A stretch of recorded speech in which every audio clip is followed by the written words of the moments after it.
Okay. Hi, everybody. Welcome to this Edge Session 3. My name is Courtney Savi-Lawrence. I'm with the Regional Innovation Team based out of Bangkok, the regional hub of the Asia Pacific for UNDP. And today we're actually playing with the different formats.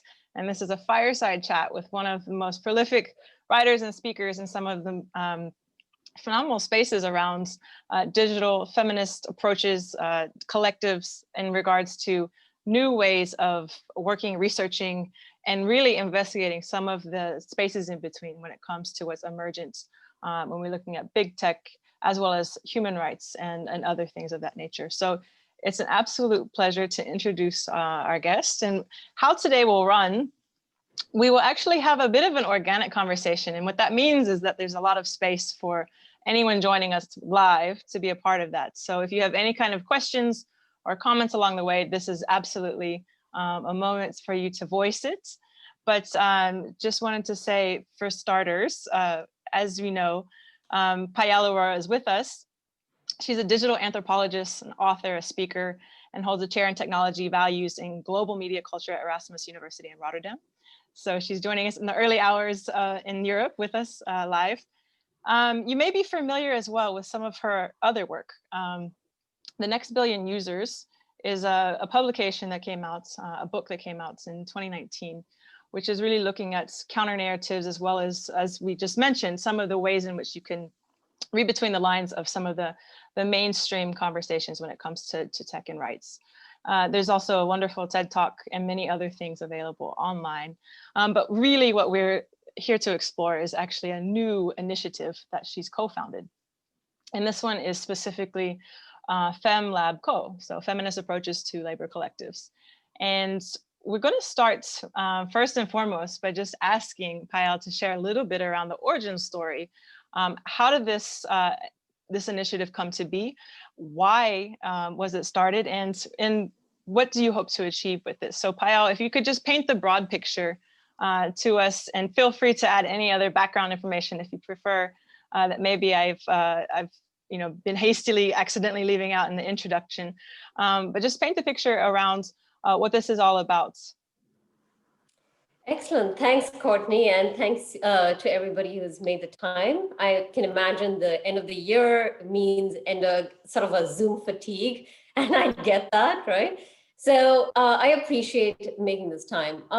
Now, regarding the feminist approaches to labor collectives, is the way in which it started was one of the main drivers was this fatigue actually about the same conversations getting, rehashed, decade after decade about the global supply chains, which got reframed as global value chains, where we keep emphasize how much we should actually look at these supply workers, across the chain as people who are human, who have value, who are boosting society in a genuine way. And yet simultaneously, you read these, astounding reports of dehumanizing work conditions, whether it's in Amazon warehouses or in Foxconn with Apple workers, in China to Vietnam, a lot of the South Asia, right, region.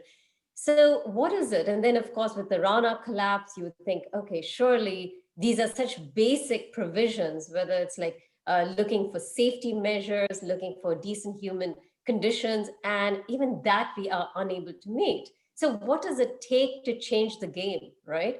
Clearly, it's not enough media coverage because every new episode comes up with the same kind of outrage. And we realize it has to be something which is, well, it's starting with, let's stop with just the victim trope.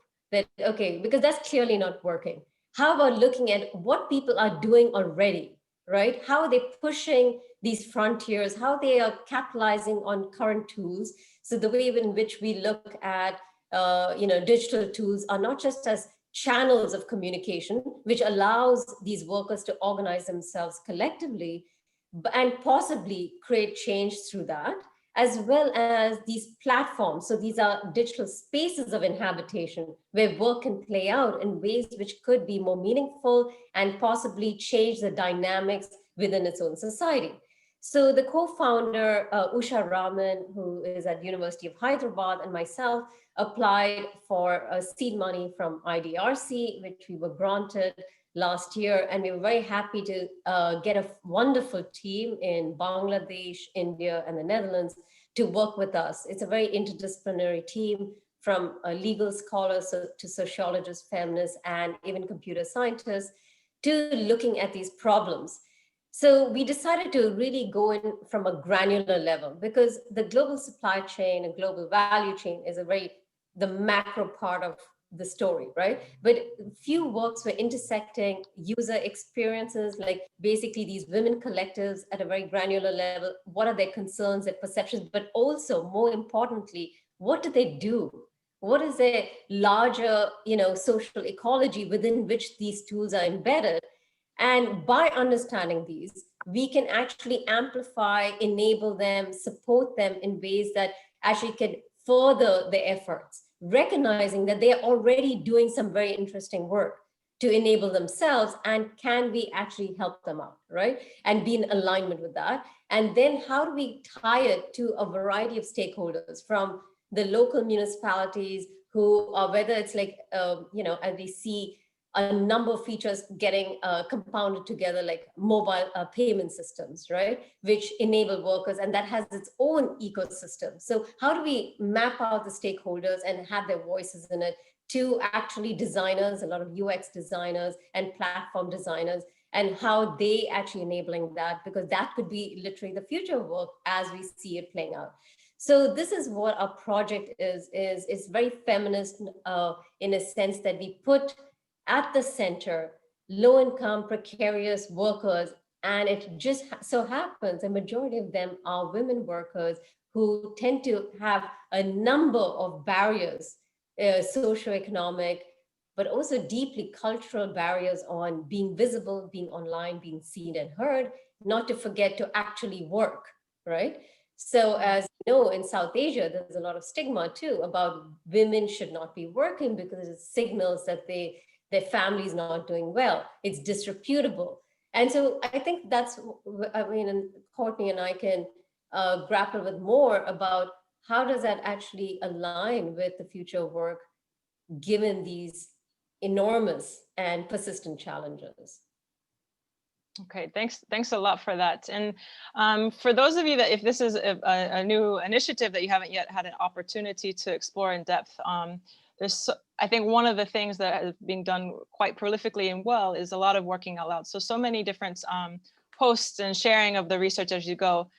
And one of the things that was in, just on that thread of future of work, that was part of some of the writing, is you mentioned that there's a need to reimagine systems to support gig and informal work, and it's never been more urgent. So we're looking at this false binary of choice, right? So a lot of times as we're thinking of future of work, particularly amplified with COVID, as digital transformation is becoming more and more front and center discussion points, what does it actually look like for the masses, for the millions that are, as you said, already getting connected or looking at technology as a vehicle for employment, for providing for families? What does that look like, and what kind of, can you give us some examples or something concrete in which what you're discovering? What are some of the unusual or less known things that you've been noticing in that context? As you just mentioned, you're working across a variety of socioeconomic spectrums, actually. And do you have anything specific or a concrete case that brings that to light?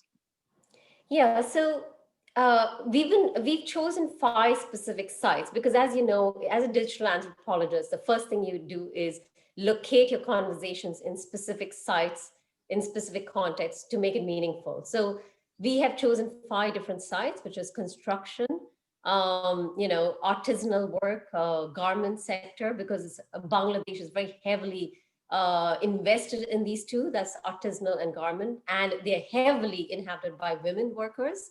And then, of course, we're doing a comparative between India and Bangladesh.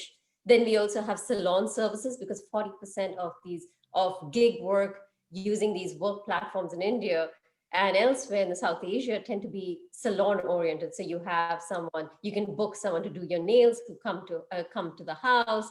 And again, it's extremely gendered. And then, of course, domestic work, So these are the sites we have chosen.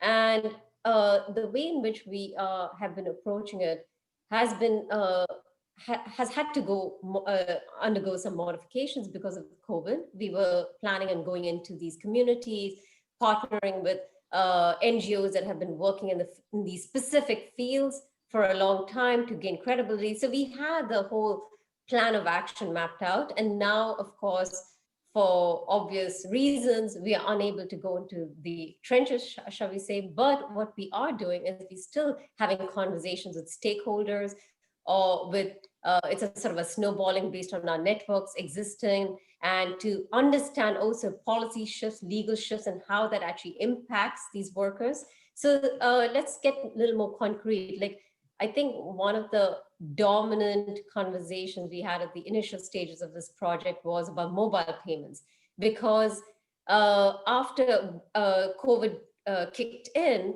a number of governments, Bangladesh and India, initiated a number of initiatives to make sure that the payment goes to the worker, right?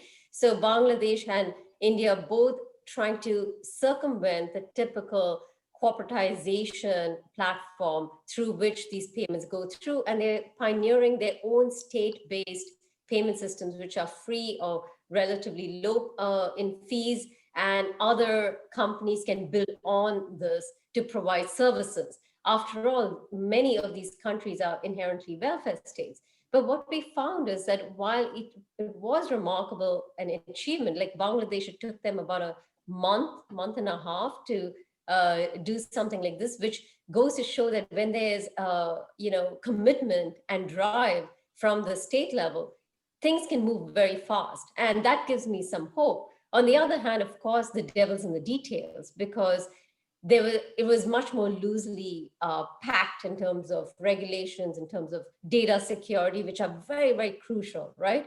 And this conversation is not new, but how does that impact the granular level is that we noticed a lot of women workers, whether it was in construction or in garment, was not getting the payments because a lot of them fall in the informal work.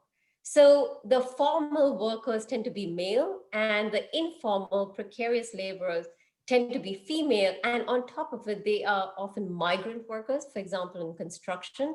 So there was a lot of fear of the unknown. They weren't sure if they should be visible. So visibility has been one of the most critical conversations we are realizing we should have, particularly regarding women, right? And I think that's whether it also depends on their identity. Are they a migrant worker? Are they, what religion do they hold? Because they may choose to be visible for mobile payment, but that kind of data recirculated in a different context could make their situation rather precarious. And that possibly from our initial data showcases that they may be hesitant. We're talking about in the construction field, about 94% of them did not register, which is in this sort of informal working collective. So that was shocking, because that's basically showing that the system's not working. So yeah, so these are basically, at this stage, we are realizing what are the entryways through which we need to go deep to investigate how can we enable them to capitalize on these systems without, making their position deeply insecure. Absolutely. And I'm just sharing an image that comes from one of the posts that's a bit related to what Payal is mentioning now, around really investigating the ways in which through this digital ethnography in research, anthropology, being better able to understand the needs and the ways of working and the opportunities. Payal, I wanted to go to another, I think, interesting node here, which is really around, we talk about the future of work as well. That's related to another piece here around unionized by phone, so circumventing the male gatekeepers. And in this one specifically, there was an element here around how the worker is really a complex identity, and most don't really take it seriously when you talk about management or labor departments, government and police. But when women workers assert themselves more fully, but not only as workers, they begin to matter. So what are you discovering in this conversation, in this narrative of what's opening up when we start looking at the systems and structures of placing women with the identity of worker in these kind of opportunities for reform or as self-empowerment as well? Yeah, and now a number of our team members in both Bangladesh and India have encountered the same problem. Is that on one hand, we can talk about unions as representation. So these are the conventional collectives that when they come together can institute change, except there's a gender dimension to it, because the union workers tend to be dominated by male interests, male concerns, and women are either marginalized or they're not accounted for. So even, for example, by acknowledging that they have domestic work, that they have to do far more work than, say, male. So it could be as simple and humble as scheduling a meeting, right, at an inconvenient time for women, and thereby they are unable to participate. So the other level is, as I mentioned, about the formal status of yours, where you're able to unionize and thereby negotiate, and the informality of it.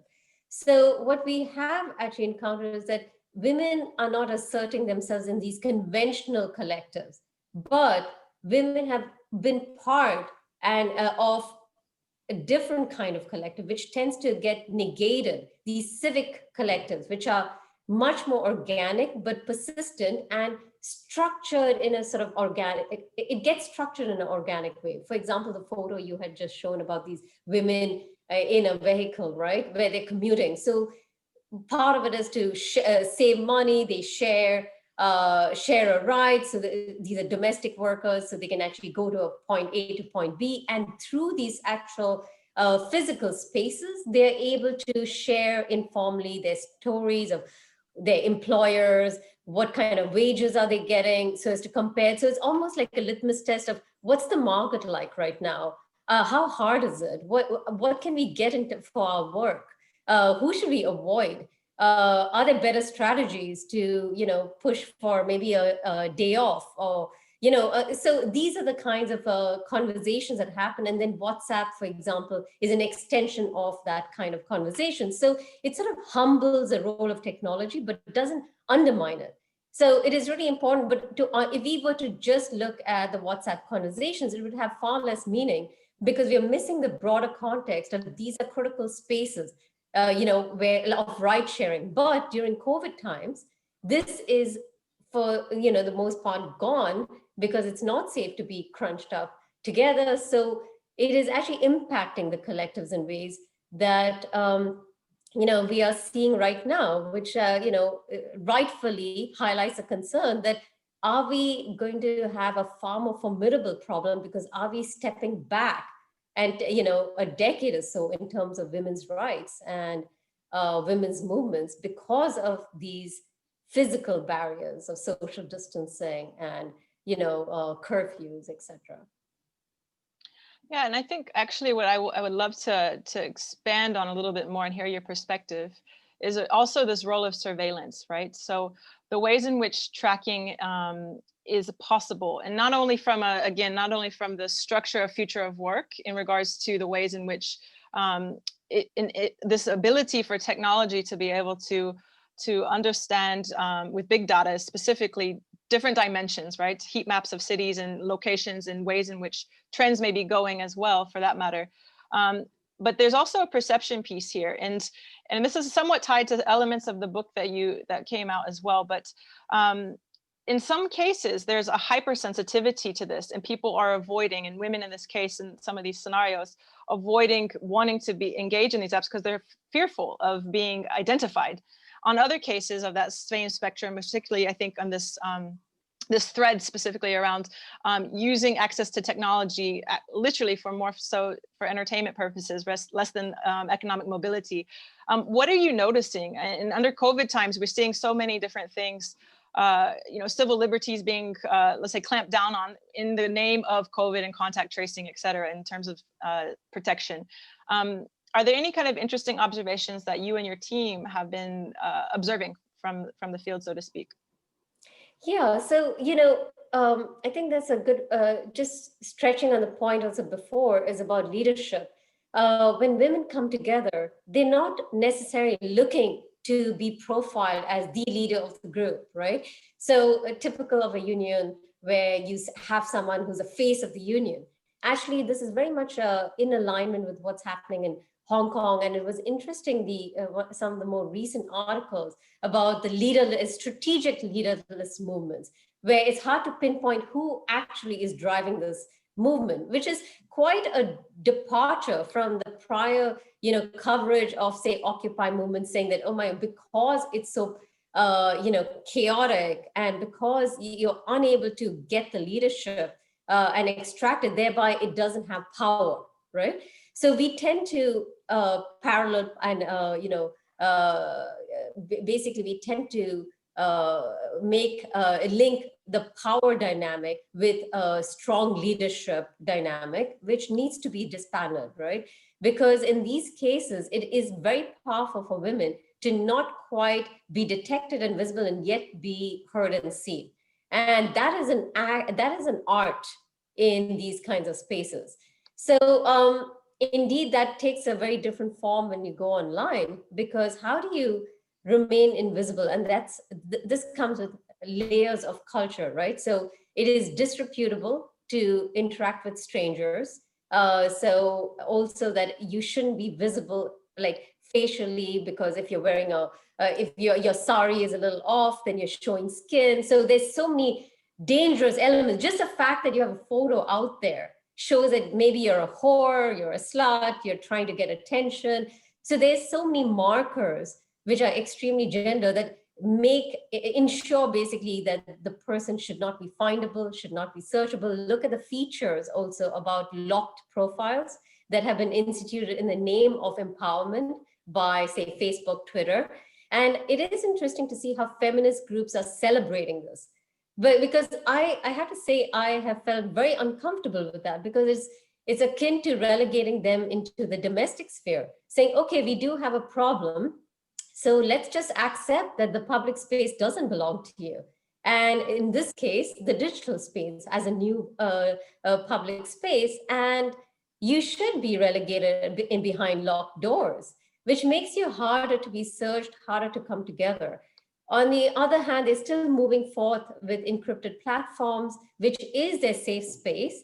But this is a problem, is that can you use those as collectives to organize yourselves? But how do you then intervene and intersect with those above the global supply chain and make your case heard by building empathy?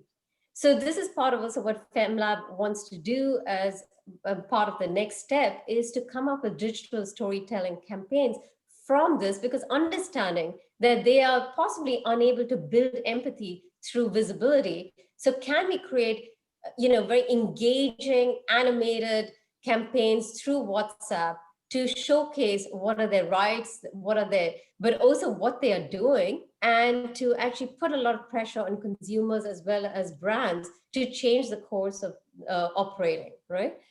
So yeah, so this is really definitely an issue of surveillance where, it has a very gender dimension, and it is not going to go away. We have to accept that this is one of the persistent problems, and we need to see how they are circumventing it and how we can extend their efforts in ways which would enable them. Absolutely. And, one more thread I kind of want to explore with you before we move into just an open Q&A and seeing how others on the call might be curious as well and what they're interested in learning a little bit more while we're here together with you live. But one is specifically, and I think this is addressing what FemLab is doing, FemCoLab is doing, is addressing some of these structural and systemic issues that are in relationship to the way in which design is done for some of these apps and technologies. So I know that one of the threads of the conversations, it seems, is really around how to build mechanisms for more participatory, resonant ways of understanding from the tech companies literally down to quote unquote the users, those that are actually engaging in these platform technologies. And you'll be giving a talk at Google quite soon as well. So I'm sure some of these conversations are in many different spaces as well. But what are some of the things you're hoping to achieve in I guess, countering this mainstream approach to how it's conventionally been done when we're talking about designing for the other versus with and understanding the other as well? Yeah, so one of the aspects is about looking at users as individuals, right? So multiplicity of apps are designed as user as an individual, but the reality of many workers are shared devices, and not necessarily by choice when it comes to women, because they don't, for those who have actually worked in the sphere, women have specific forms of pressure in terms of they don't get to own a phone. So particularly if you're, the irony of this behavior is if you are upper caste and well off as a woman, you are less able to work because it's considered disreputable to hold a job, because you're actually signaling that your husband is unable to provide for you. So it's actually dishonoring his family.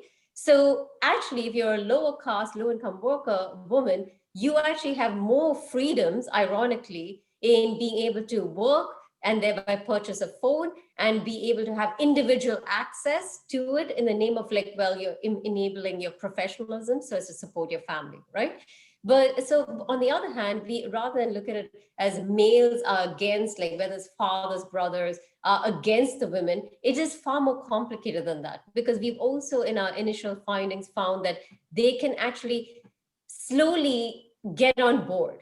Because, for example, we've talked to Mishu, a platform in India, and they said that they look at it as a family, as a unit. Because what they realize is for the women resellers, they had to actually cater to the full family, because the brothers, the husbands were all helping their wife or sister work together and get on board.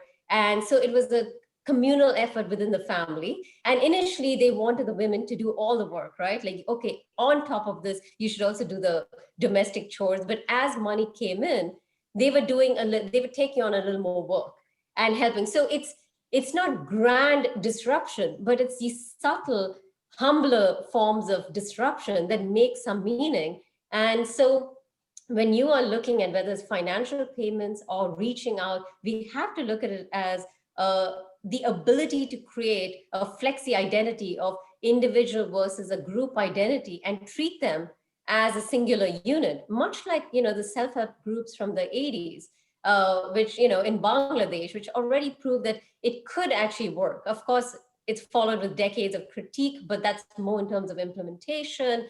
But the concept is still very much relevant in today's, design. Great, thank you for expanding a little bit on that. Basically, this is a theme as well that we're discussing quite a lot internally around this intersectionality and how do you honor that, the place and space that someone brings with all of their lived experiences to the table, and not become part of the clusters and mass generalizations. So I would love to, at this point, transition just a little bit, see how might others on the call, if you have some questions. This is a fireside chat, so it's a new format we're playing with. And at first, I think I would like to ask if Julio wanted to unmute. I think you have the ability to do so. If you have any reflections or questions as well for Payal, and then I'm going to transition over to Ko, who works with us as well quite a lot on some of these themes and issues too. So maybe first over to Julio, if you're able to share.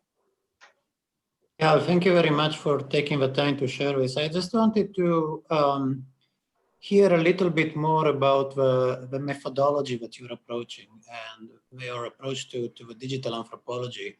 And particularly how you're going to do it also in time of COVID. Are there particular challenges that you're finding there? And also how you're identifying, or how you're going about to identify the people that you're interviewing and involving in the research project?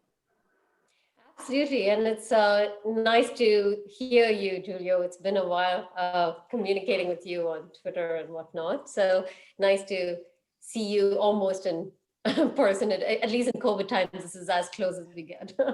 Anyway, but this is a very important question about how do you, because in the end, the quality of data going into a study impacts the quality of decision making, right? So it is really important that how we get informed and how we make decisions should be based on the right quality of data. And a couple of things is digital anthropology has its limits and its affordances on how useful it can be.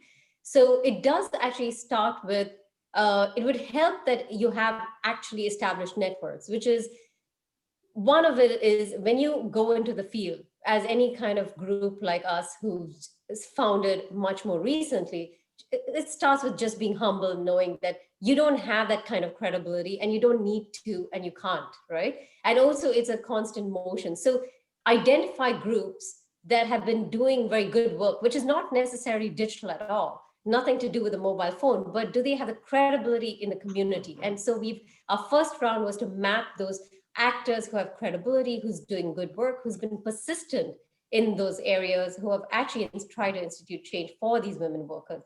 It could be even in terms of healthcare, and we're just trying to identify those groups. So those are points of entries where they can possibly share with us key people because they know these communities, right? So we've identified a few sites in Hyderabad and in Bangladesh and Dhaka and Chittagong. And from there, we start to contact them through WhatsApp. And that happens, and then we ask them for permission if we can join a particular group of theirs. And of course, we are very, especially in terms of ethical guidelines about data usage, we're very, very careful about how we are going to use that data, how we're going to store it. We have actually pages, as you know, of ethical guidelines to follow, not to forget, and we have to think this through. But there's another aspect which I found very useful is that conventional anthropology, as one of the PhDs has done in of digital usage of marginalized precarious women workers in Kerala, is that when she and her team is trying to go and interview women, it's often in the presence of their mother-in-laws, husbands, and then they give these sort of boilerplate answers, and so you have absolutely no insight. So yes, you're doing it all right, you're inhabiting the space, you're looking at the way in which she lives, but you basically get the same conversation. Oh, we don't have anything to hide, we don't care, we're very happy to share everything with our husbands, and my mother-in-law knows everything that I'm doing. So the same kind of tropes. However, private WhatsApp messages, if they have a mobile phone, which is another big if, or to come up with another sort of pseudo project where we can work with them, because we know that they don't have mobile access, a lot of these women, or at least not individual mobile access. So even if it's WhatsApp messages, it could be read by their husbands. So we have to put all those into considerations, and we've been thinking of coming up with a sort of pseudo project which can legitimize them participating and be paid for it and come together for X effort, but through that we can organically find out what their real thoughts are. So this depends on each context, whether it's construction or garment or sanitation. So those are some of the approaches we have to consider, understanding that in the end, what we really need is the authenticity of communication. As far as Bangladesh is concerned, Facebook is pretty much akin to Amazon, since Amazon is not there. And we are trying to initiate a project where we can look at how reselling is taking place on Facebook, because it is interesting, is like possibly as a auto ethnography where we become a buyer ourselves. So we're playing with ideas so we can see through a process of how does that work like? And if you initiate, how do they build their profiles online? Obviously, it may not be just them as a woman seller. It could be, like I said, part of the family effort to build a little family business. As we know, majority of South Asia and actually a lot of the world is family businesses. So, and how these sort of collective efforts get visible in terms of review systems, what gets profiled and how does that shift the algorithm? What are their understandings of visibility online? How are they gaming it? They may not know these terms, but they have strategies in place because they've seen, what works, what doesn't. And so we're trying to capture those learnings on a longer period of time to see if we can, get ahead of this and come up with stronger, more specific forms of like platforms which can cater to this, because this is in for the long haul, right? And clearly, particularly in Bangladesh, we need to look closely into not some kind of improvisational Facebook platform, which is astounding, where millions of e-commerce is taking place, but something which is much more concrete and targeted, and of course safe and enabling. Yeah, and just wanted to flag on that too. There's a great post that's available on the platform around these ride sharing apps in this gaming component. As you mentioned, Payal, it may not be something that's there's not necessarily the nomenclature, the lexicon they're using along the lines of it, but they're learning how to navigate and manipulate in ways that are more advantageous for contract gig workers too in this specific scenario. What I'd like to do is... Before you go there, so Payal, yeah. sorry, I just wanted to add, so there was obviously a hidden agenda in my question, right? It was not a naive question. Because in a sense, the tools that you're using to understand the situation and the world are quite different from the ones that often a bureaucracy or a bureaucracy like us or a government understands, right? So I would do, they want quantitative, right? Qualitative is almost dismissed immediately as not relevant, right? It's averages rather than going to individual stories. It's really seeing the world from a very different place. And I'm just, you know, the interesting thing for us is how do we actually make the type of evidence that you surface meaningful for people who are used to see the world in a very different way, right? And I think that's an interesting question, and you know, and I'm really looking forward to see how the project evolves, to see how with the storytelling and otherwise you're going to actually start building a bridge for people who understand or use different tools to understand the world. Yeah, absolutely. You know, in my book, Next Billion Users, when I started off, we are talking almost, my first book was actually, in 2009. And since then, I've been looking at communities and how they use digital media. And within what I realize is you can have quicker, deeper insight by focusing on a small site of locatedness, by doing thick data, right? So because the importance is, why do people do what they do? In spite of the obvious harms that they may face, in spite of the obvious pressures they see, they undergo. And one of the ways in which we can scale thick data, anthropological data, is by disrupting the premise that these are exotic entities and thereby not scalable. In fact, they are extraordinarily scalable because majority of the world happen to share their kinds of conditions, their kinds of contexts, their kinds of barriers. And so if we can understand the why, we can actually sensitize ourselves. And what's interesting is when I started in 2009, very quickly I was able to see that data, majority of the data was driven by leisure-oriented purposes. And within these leisure platforms, that was a great way to be hidden in plain sight. So for example, if you see how Facebook is used, actually, currently, I'm doing an experiment on my own Facebook profile. I've just opened it up. I accept anyone who is potentially credible. And I have all kinds. I have politicians from Pakistan, India, you name it, military generals. I have the most interesting variety of people out there. And I follow their conversations and I become part of this sort of friending by strangers, which is more typical. But so what I think is what we need is more micro experiments to sort of disrupt. It's almost like this, I remember, for those who are not familiar with Garfinkel, is like come up with weird social experiments which defy the norm. And when you do that, like, for example, if you're picking up a phone and instead of saying, you can just start talking and people are like, what? Or you keep thanking profusely your partner for whatever they do. Thank you so much for a meal. And within a very short while, people get very irritated and it reveals the underlying social order. So I'm a big fan of small micro social experiments to understand what is it that these social orders are, why do people do what they do? And that is actually enormously scalable, unlike say big data, as we know for a fact that it is deeply non-representative, right? A very small sliver, even on Wikipedia, gets to, edit, gets to, which is, gets to in case what constitutes as a fact, as knowledge. And so we know that, then why do we still, hesitate in looking at the credibility of the why over the what, right? So I think this is really one of my big drives moving forward. Julio, any other final thoughts? Yeah, did you want to? Go ahead. Okay. So I wanted to see if Christine Wellington Moore would like to unmute. I know she had some interesting questions, and I think there's some connections here to be made. Payal, as you mentioned, this exploration into the thick data and micro experiments as a strategy actually for uncovering new spaces of learning that can actually be scaled as well. Christine, did you want to mention or come and chime in?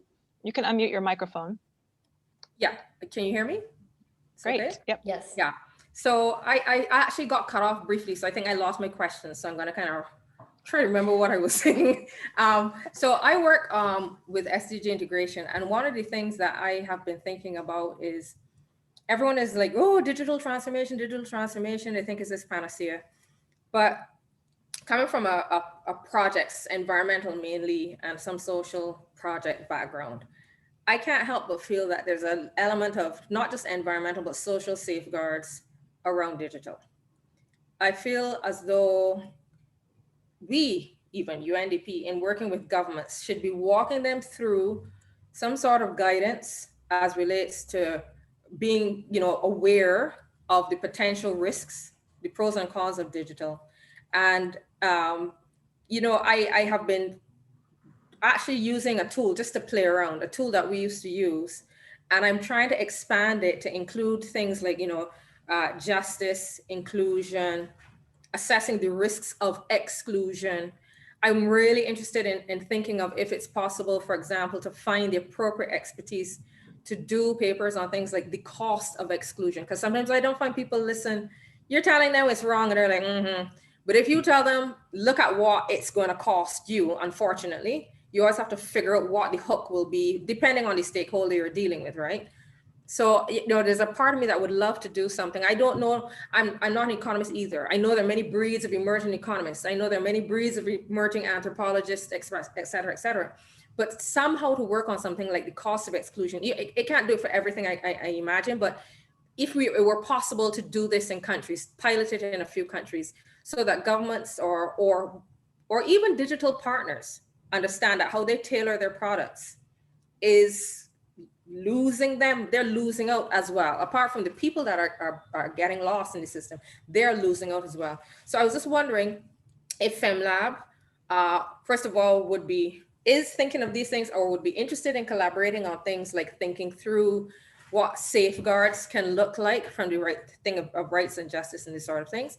And also that element of somehow working out a way or a methodology, if you may have it already, but a methodology for looking at cost of exclusion. One last thing I just wanted to say is being very careful with my words because we have to be apolitical, but just contrasting stories, for example, from, let's say, the US, and you see all of these articles talking about precisely the way Cambridge Analytica pinpointed people for deterrence from voting.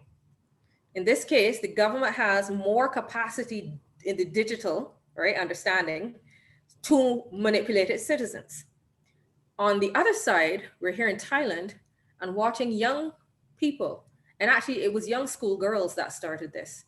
They are so good with the social media that they're running circles around everyone in terms of organizing these flash things and whatever. So this is a case where the young people have more aptitude and what have you with the things versus an aging government that's a bit more old fashioned. So this is why I feel more and more that apart from looking at, safeguards, we also have to think carefully how we empower as a development agency. If we're empowering governments, then we probably have to make sure we balance and empower people as well. But sorry, that was a bit a lot, but those my two main questions still stand. The cost of exclusion and safeguards. Thanks. Yeah, thank you, Christine. I mean, this is really actually something we've been, and also personally, I've been thinking about for a while. Years ago, I had a 3-year project on comparing digital privacy behaviors in low-income communities in Brazil, India, South Africa, and it was, and later on in Namibia, and it was very revealing. And so one of the takeaways is that we need to move away from the normativity of that inclusion is good, exclusion is bad, because strategic exclusion could actually be very empowering. Because, for example, if we target trolls are not something on the peripheral, they are enormously powerful in the way in which they are mobilizing, talking about collectives too, right? Collectives have this fuzzy positive connotation, but they are an extraordinarily powerful group which is so targeted, so focused, and they can actually get massive influences of, as you know, I don't know if people follow rest of world, also coverage is how female TikTok stars had to shut down because they got trolled to death, and they kept having to set up accounts after accounts. So the question is, we should start a step back and say, what does certain kinds of exclusion result in and certain kinds of inclusion? What do we actually want here, which may require inclusion and exclusion of certain kinds, which means also that, when actually 2 years ago, I was at, or was it last year? Time is just like, it could be yesterday, I don't know. Anyway, but, recently, shall I say, I was at Rockefeller's Institute's event, The Future of AI, and they had brought in a bunch of us from all over the world to rethink what's the future of AI going to be at Bellagio, and it was all this conversation. A lot of it was about this very dark dystopian perspective of the future. And there was Ronaldo Lemos from Brazil and myself who were trying to steer the conversation away from the American centricism of assuming that it is playing out in all these other contexts, because one of the things we were pushing for is that there is an enormous amount of data deficit. So if you are trying to shape your community, and I don't even know, for example, there's not even basic maps of favelas, for example, these derogatory term for low-income communities in Brazil, then how can I move about giving basic services, delivery mechanisms as a municipality? And so there's enormous amounts of data deficit, so it's a reverse. It's not that we have a data glut. We have a data deficit, also the quality of data. We have incomplete data, which actually can create wrong predictive analytics. So it's even more dangerous. So in which case we have to argue for more, right? Which is counterintuitive. We need more data, but we need more meaningful data, because what's our end goal? We want a more complete profile, but a profile for what? To target them so we can, put based on caste or race, etc., or to enable them. So in the end, it's like, what's the goal and what kind of data do we need? Can we control the way in which that data is used? And it doesn't matter in which case that we shouldn't fall into this rubric of exclusion and inclusion, because we would get into this dangerous politic that one is better and one is worse for these populations, because it has to be about the context, right? So, and indeed, it is a big struggle in this data age, because we know that even with the most well-meaning projects of empowerment, where you have to get them on board, right? Because it's extraordinarily privileged for us to say, no, they are actually better off without it. If we are inhabiting it, then they have the right to it. But we also know hacking has taken on astounding level of sophistication, and precarious workers can become even more amplified in their vulnerability if some of their data is leaked. So it is an enormous responsibility for sure. And it doesn't help that a lot of agencies do not reveal that they've been hacked, because it impacts their reputation. So I've been in conversation in the last few months with a lot of organizations, and they always get this sort of informal, off the record conversation, yeah, but in reality, this is what's happening in our sphere. And I was like, well, when do you get to be on record? When do you share it? So in fact, in a few days, I'm going to be speaking at this NetHope conference, and from my conversations, there are a lot of off the record things that we cannot bring up. And I was thinking, if you don't get to speak there amongst other humanitarian organizations, where are you speaking? Who is talking to whom? And so I think that's something that really concerns me, because that creates a data deficit in terms of decision making at a higher level as well as a lower level, right? And which means we can only make the best decisions based on the knowledge we have. So it will get skewed based on all these politics from the bottom and from the top. So yeah, but yes, actually, I am very interested in working with you. So let's continue this. Okay, thank you. And another useful thing, when you can't remember the time, just do like Caribbean people, the other day. The other day covers anything from 10 years to yesterday. The other day anyway, that's a good strategy. Thanks, Christine. And while we still have you, Payal, I know that we have one of our colleagues, Ko, who has some questions literally around the leadership thread that we brought up a little bit earlier ago. So Ko, over to you if you're there to unmute. Thank you, and thank you, Payal, for a really interesting conversation. Maybe moving away a little bit from the digital conversation, but it was wonderful to hear about these women, talking amongst themselves in different contexts and still acting as a sort of collectivization. And that's not the conventional unionization, but they're still coming together and empowering themselves together. And then you mentioned a little bit about the leadership and the link with power dynamics may need to be unpacked now. And that really made me think, because we do a lot of women's leadership training in UNDP, internally and externally. We try to engage women in different sectors of life, like parliamentarians or aspiring political activists, or CSO leaders, or business women. We try to give them leadership training, and I'm kind of beginning to think, and also we do a lot of women leadership training for internal our female colleagues.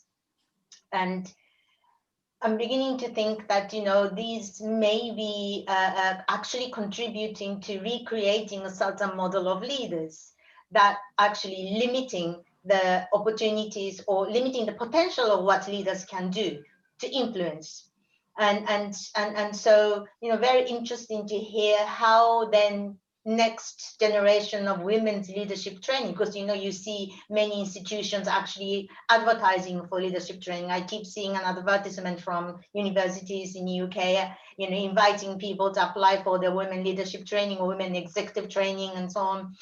But what can we do differently to diversify the leadership models? And maybe that might not be the right word, but and really to institute or embed the notion that leaders don't need to act the same, or say the same thing or have the same qualities, but different. So how can we make that transition from leadership training, women leadership training, which may just be replicating certain models, to more nurturing and appreciating diverse types of leadership? And I think it's really required for UNDP internally and externally now. Thank you so much. And Courtney was already praising you a lot before we even started this call, so I'm honored to meet you. So yeah, I think this is a topic which is really close to my heart. Actually, it starts off when I was in my master's, and I went to, and then I finished my first book in Almora, which is in Himalayas, which actually is known for the Chipko movement, which is basically the hugging of the trees, very 60s, but that's where the Beatles and the 60s movement got their inspiration. Is a lot of women just would hug the trees, refusing the felling of the trees. The place where I spent a year and a half, this small village area, was basically run by women, because majority of men had left to work in Delhi. And so it was a complete women, the entire society, where the subsistence farming to, preserving their land. And it was extraordinarily impressive in all these strong women, very like in your face, very opinionated. But the key thing was, it was not about the egocentrism. It's not like one leader that rules them all. It was a critical collective. It is a critical mass of leaders. And now we have the scholarship, by the way, to back it, based on, as we also know in Europe, is that they're trying to diversify, including the Netherlands, by the way, because we have one of the worst rates of gender equality in top levels of leadership. And so there's a sort of planting of women into organizations, but it has been found already that you can't just have a token woman, because actually she may actually feel even more compelled to become twice the male. So she needs a critical mass. So one is to identify a group of key women actors within an organization, and to train them together on how they can together form a kind of leadership strategy. Whatever said and done about Huawei, for example, and that's a whole different conversation. One of the things that I found very fascinating about Huawei, which by the way is a Harvard business case, is that the leadership model. So the CEO actually insists that there's a rotation of of leaders, and there's about three leaders from different strengths, right? And they work together, and that gets shifted by every 6 months, and after 3 years they get replaced. And I found that very interesting, and it's also mainly ownership driven by the laborers. So majority of laborers have shares in the company. So I find that extraordinarily refreshing as a way in which we can also diffuse a sort of hyper concentration of decision making, because the reality is we need to humble it. No woman has it all. She needs a group and a collective. And I myself am facing this. I was planted in a faculty at the university to disrupt, and I am a token full professor there. I've been barely able to make any difference, actually. So, and I see that in my own experience, and I'm living it on a day-by-day level. I'm not part of any decision-making, activity. So it's, and I know saying this vocally, if I don't say that, then these myths just continue, because I'm a great poster child for the, university and the faculty. But the reality is, where's the critical mass? And I would very much benefit from having that for us to actually push decision-making at the university level. So absolutely, I would say the main training is identify key women leaders in an organization, or in organizations that work together, because we know partnerships in these areas are very important, and then train them as a unit so they can complement each other's strengths, and they can see which agendas are in alignment. So we can actually also, because everyone's so overburdened with the tasks at hand, how formidable it is, and you don't have that bandwidth. So humanizing the process of leadership is very, very important.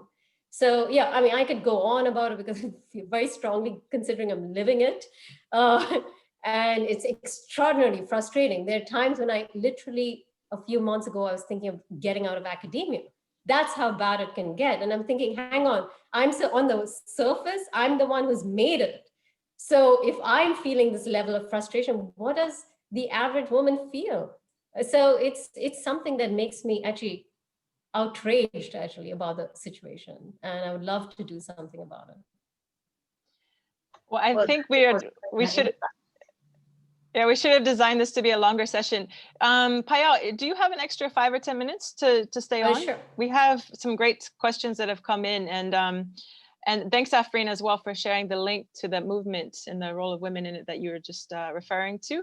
But first, one is on the thread around the micro experiments. And so we have Rosita, who's with our A-Lab team in India, actually share a little bit around the context of her question.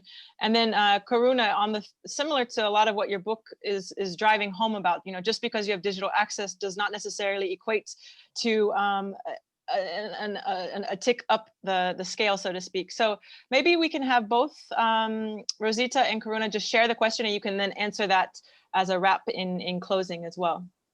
And then, sorry, finally, I do see one from Afreen, but let's hear from Rosita first, and then Karuna, and then we can address that too. Thanks, Courtney. Hi, Payal. It was a pleasure to listen to your session today. Thanks so much. I really like, that you have mentioned about the digital divide. And specifically, I just wanted to, link to that, because I think you were also mentioning about the mobile ownership patterns and the gender not benefiting from it.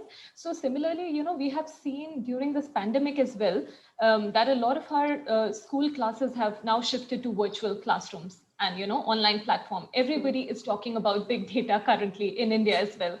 But, we see on the other side the repercussions of this digital divide, including a lot of dropouts, especially in the rural areas where the girls who were, very eager to go to school earlier, they were really doing well. But now with this low bandwidth issues, ownership of devices issues, they're kind of, nudged towards almost dropping out. So in that context, because you mentioned about these experiments, and that's what we are doing at Accelerator Lab as well, what do you suggest, or what do you foresee would be the trajectory of, methodologies that should be adopted for these experiments or interventions or pilots? Because currently what we observe is that everybody is suggesting very heavy big data oriented methods. But what about the other methods? Like what are the alternate data sources that we could work with? Because that trajectory would really be helpful in shaping up the interventions in the coming year. Thanks, Rosita. Now, are you talking about the education system in particular? Am I clear with that? That was just an example, but yeah. I mean, because we're working in other sectors as well, but just to give you an example there. No, I think it's actually a very good example, right? Actually, I was, part of this experiment that I had on Facebook led me to talking to the higher education sector in Pakistan, by the way, a few months ago so it was just totally a Facebook invite, and then it landed up being with the government. And I found out they are facing the same problems, and this is across South Asia in many ways. Now, one of the things is, about education is, and I've been thinking in terms of it's about content dissemination, right? So understanding firstly that it's not about, when we think about big data, it's not about the new media, so to speak, which is mobile internet, which we are focused and obsessed about, but it's also about the traditional media. So we're talking about the television and the radio, which is resurfaced in a far more effective way than actually the mobile internet, right? So it is actually even more democratic in many ways because it has a schedule, it has a curriculum, it is accessible to a wider group, right? So the idea is, can we actually look at them as, we've got to move away from this whole singular focus of a particular platform and technology, particularly because of its novelty, as you say, because it's, well, these affordances create this big data. And the other question is, what data do we need? Do we really need to have all this data? For example, I'll give you a concrete example, is that in my own classroom discussion, I tend to record everything initially because I thought, oh, that's good. And we shared internally on obviously the Blackboard's a canvas, so it's locked for students. But even then, one of the students shared her personal experiences, and then she got really afraid because it was possibly contentious. She was coming from a different country where she was afraid that if it gets leaked out, so we had to go and edit it. And then I realized I'm going to actually just not, I want to empower them. So for those who need to rewatch it because of different learning styles, it's really good to have asynchronous content, right? And that's actually one of the big things in India and elsewhere is you don't have to have synchronous content, and because it doesn't work in that way, it's more democratic to have asynchronous content. But on the other hand, people, teachers, as well as students are even more precarious because you're frozen in the words you say. And usually classrooms are the safe havens where you can stimulate, re-socialize, and activate the new age citizens. So absolutely, these are confounding problems, but there are a number of social experiments which I think one has to think through based on the context and depends on the age level, etc. So it's hard for me to come up with a boilerplate here, but I think it's safe to say is that we need to also understand that the traditional media is actually more, has more of a role here. And that doesn't abide by the big data rules the way we would, and so that actually complicates the conversation. Thank you, Payal. And just in the interest of time, I think I'll pop over to Karuna to voice her curious question for you. So Karuna, over to you. Thanks, Courtney. And thank you so much, Payal, for this session. It's really interesting to hear these perspectives. I essentially work on future of work with Christine on SDG integration. So this is something which is very relevant to the field of work that I look into. One of the areas that I always come across is that, of course, future of work in a digital state largely depends on digital equality. But unfortunately, the conversation around digital equality seems to stop at digital access. But digital access does not translate to digital empowerment because there is an entire area of meaningful connectivity that sort of gets completely hollowed out, wherein if the people using digital technology are unable to use technology for accessing education, health, social services, then it just becomes a tool for perhaps social connection, but doesn't necessarily empower communities. So specifically in the context of women, where we are seeing that digital access is fairly limited. How do you sort of observe the entire area around meaningful connectivity among women? Even in terms of scalability, do you think that women in South Asia, those who do have access to digital, are able to meaningfully use it for empowerment? So just want to sort of get your observations on the entire aspect of digital empowerment with emphasis on meaningful connectivity. Thank you. Thank you, Karuna. And yeah, absolutely. Every technology has its potential of the full spectrum of human ingenuity, right? So, I can say it's akin to saying, can television be empowering? Well, it could also be a tremendous waste of time, as well, if I get to certain kinds of content, it may change my worldviews and it could really transform me. So yeah, definitely it depends on the individuals, the context, and every technology does have those affordances. Our bigger question is, how can we steer it in a particular direction, right? How can we nudge people to, create much more positive behavior? So, because it's not just the user level, that is a woman, say, using mobile phones, it's the rest of the community and how they interact with her and engage with her that can deter her future usage. For example, if they troll her, if they, monitor the kinds of conversations she stimulates online. So, this is usage has actually been quite part of the conversation for now almost 2 decades. And then it's about meaningful usage, but we haven't yet quite grasped the idea of how do we face the social cultural factors which influences usage, and, how do we also talk about data capture? How do we capture what's really happening when it's happening behind encrypted platforms? So that which is visible tends to be very male driven, because they have the privilege of being visible without much repercussion in comparison to on average females who tend to choose encrypted platforms. But as a researcher, as someone from the outside, as a decision maker, you are looking at, capturing data which is not accessible. So this pushes for digital anthropology and becoming part of the online community, building trust, because for them to allow you to enter into this kind of terrain, and also your ethics of what to do with that data, how you, encapsulate it, and how do you push for it. But it is one of the confounding aspects, because then because of this lack of visibility, there's a lot of trust in you as a mediator, because you just have to believe that I said so, right? That I went into this community, I inhabited these spaces. And that's why decision makers feel very hesitant to rest their decision making on people's analysis versus the data out there, so they can hold that responsible. So we have to also understand why decision makers continue to prefer big data with all its flaws than that which is much more organic and granular. But yeah, absolutely, there is, usage is complicated, but it has its affordances, and women are exercising it for ways in which they're profiling it. Like, look at the influencers. They are taking extraordinary risks to become influencers, knowing the price they have to pay. They're willing to set up accounts again and again.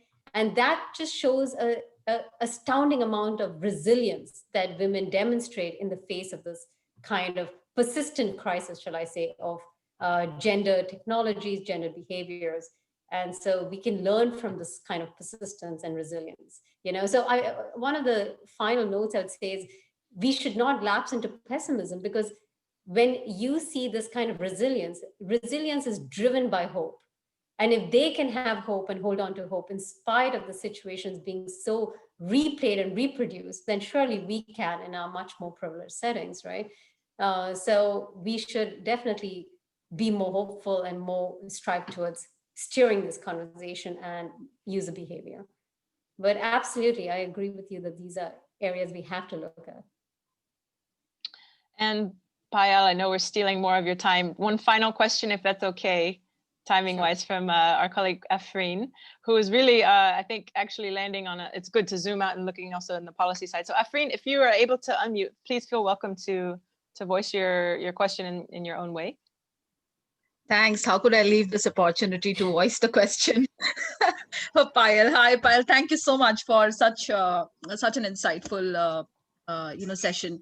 So my question was more on the policy side, since you cover such a huge, say, diverse aspect of future of work versus rural women versus the digital divide versus the digital transformation. I mean, all of this in one basket. Of course, it's such a big challenge for the government too to analyze and reflect with their policies. How do you foresee, that policy level change, or when we speak about policy transformation, to enable the conducive environment for all the stakeholders in this game? Yeah, thanks for the question, Afreen, and always nice to hear and, well, not see you as a picture. So anyway, I absolutely think one of the ways in which we can approach this to understand that very few policies are macro policies, like at a national or transnational level, which actually are meaningful because of enforcement problems. So what is really, I think, in terms of significant change to happen is to have small, like look at more micro policies on very specific aspects, whether it could be as simple as mobile payments and what are the terms and conditions in that and what that kind of policy looks like, or based on mobile transfers in Bangladesh between the government, who are the actors in place, what are their allowances in terms of limits, what are the details do they have in order to secure identity so as to not have money laundering, etc. These are so it is very, very useful to refocus policy at a more local, at a more contextual, at a more sectorial level than these grand missions, because I think that's where we get lost, because there's plenty of actors doing that, but they don't seem to intersect it with the more micro. And part of it is because, the state, right, people tend to dismiss, oh, look at the corruption of these politicians, etc. But from my own experiences with a number of these different actors, whether it's in Brazil, India, even Pakistan, there are good people within every sector, including even within the government, who are trying to do significant change in their own constituency. It could be as well as, their township, right? So, and if we can actually identify those actors and slowly enable them in ways and let them do it at a grassroots level, I think that would make so much more of an impact.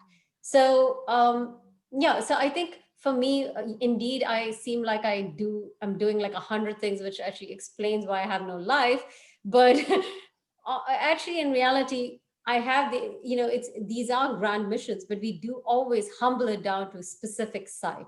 In a specific, like whether if it's rural women, it's only in Kerala at one point based on, of course, capacity. So I'm mentoring a lot of PhDs, and what it really, really matters is because if you do a high quality case specific analysis, then that is far more scalable, because these are not exotic situations, these are not exotic users, and we can very well be confident that many other contexts across the world are facing similar situations, and that is replicable in terms of a sort of a motley group of strategies that come to play.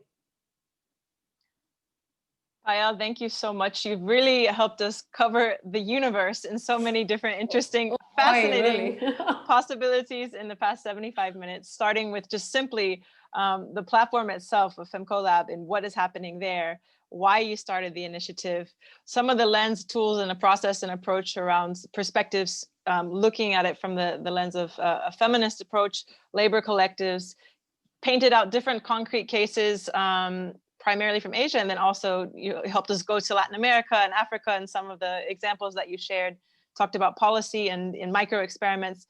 So we really covered a lot of territory, and we deeply appreciate, you could tell there's a lot of energy on this call. I know we could continue much longer. Again, I just wanted to ask your final, in closing, what was one takeaway that you would like to kind of leave with us as we wrap up?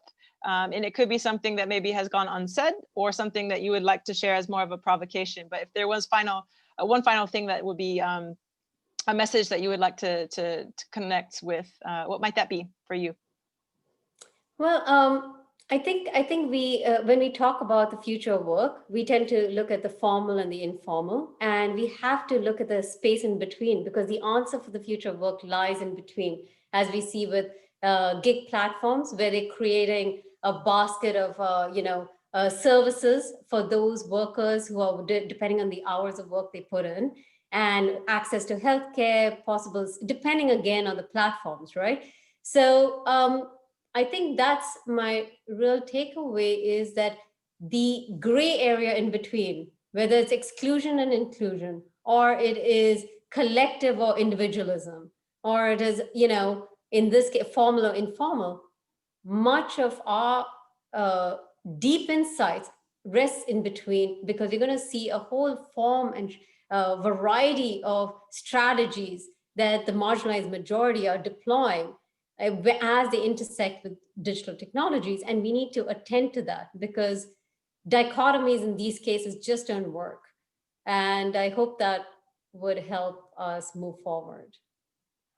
Well, thank you so much. We look forward to continuing the conversation. Already there were several requests for collaboration. So I think adding on to your laundry list of and things to be continued in exploring and in developing. Obviously, we're big allies and fans of your work. So this is just a stop along the long road. And thanks again for investing some time to be with us as well. So thanks everybody that's still here. I know we scheduled it for an hour, but this was such a juicy conversation. We continued. And the recording will be up on the Ministry of Change website. And next Tuesday, we have another session specifically around the future of emergent legal systems too. So I know, Payal, you do quite a lot of work in these spaces too. So hopefully we can have you join as well for that one. But big thank you so and much, have a great Courtney. one. Thanks, everybody. Thank you, everyone, for your questions. Really appreciate it. Bye. Take care. Thank you. Bye-bye.